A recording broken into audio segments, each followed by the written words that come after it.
Good morning, boys. I am Mrs. Sunita Priya. Welcome back.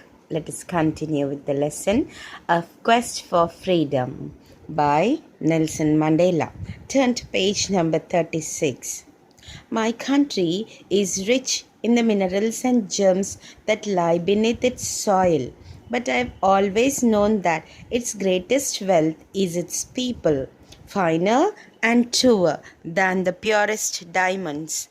It is from these comrades in the struggle that I learned the meaning of courage.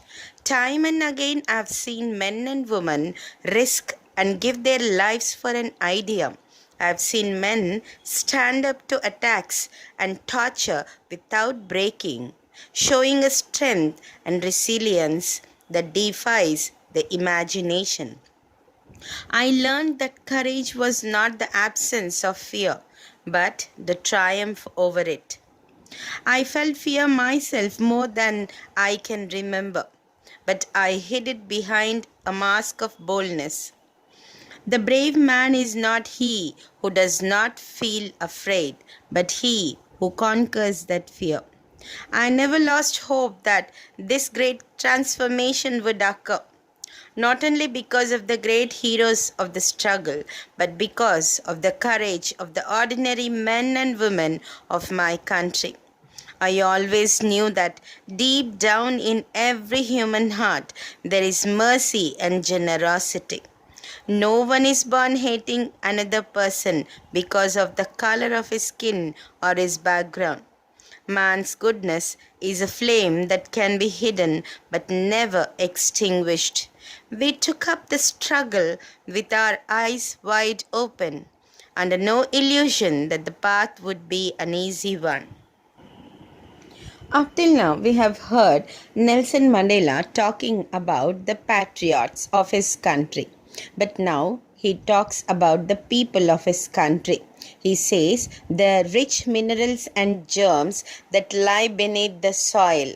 Now, those rich minerals and germs are not the greatest wealth of his country, but the people whom he says are finer and truer than the purest diamonds.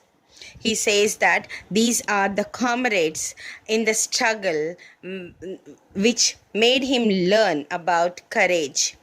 He says that each time he had seen men and women risk their lives and stand towards the attacks and the torture without breaking, and they showed their strength and toughness, and it was not an imagination but it was real.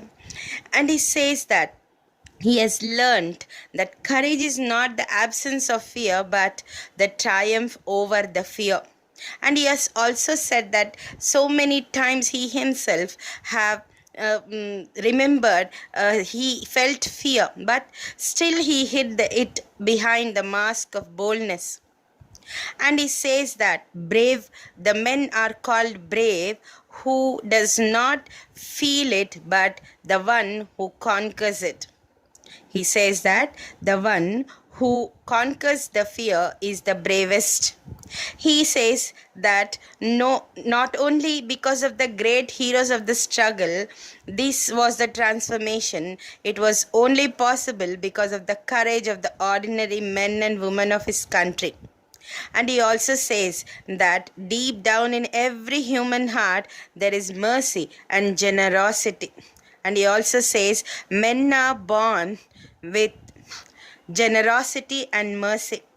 And he says that no man is born with hating another person only because of his color of his skin and his background.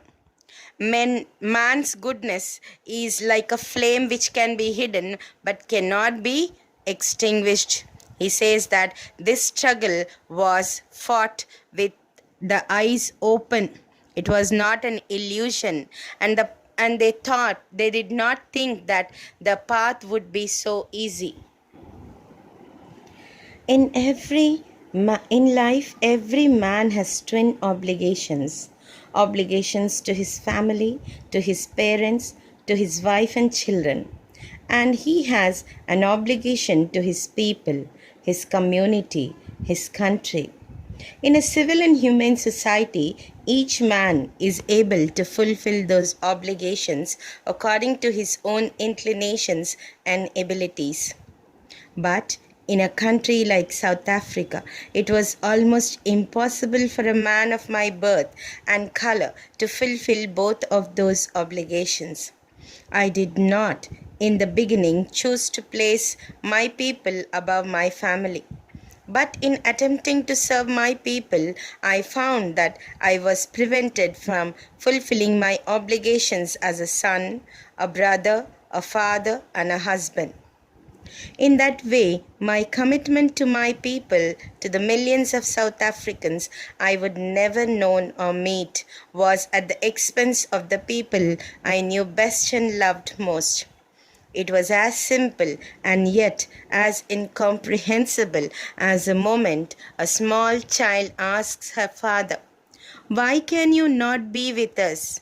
And the father must utter the terrible words, "There are other children like you, a great many of them." And then one's voice trails off. Nelson Mandela says that every man has two obligations. Obligations means duties. Every man has twin obligations. One towards his family, parents, wife and children. The other one is to his people, his community and his country. So he says that he has to fulfill those obligations according to his own inclinations and abilities. But in a country like South Africa, he says that it was almost impossible for a man of his birth and his color to fulfill both of them. So he says that in the beginning he had to choose his people above his family, and attempting to do that, he was prevented from fulfilling his obligations as a son, brother, father, and a husband. So he says that his commitment towards the people came to light only on the expense of leaving his loved ones. He also says that it was simple, but still it was incomprehensible. Incomprehensible means not able to understand. When a small child comes to ask her father, "Why can't you be with us?" And the father, with the terrible words, say, "There are other children like you, so many of them." And then his voice fades off.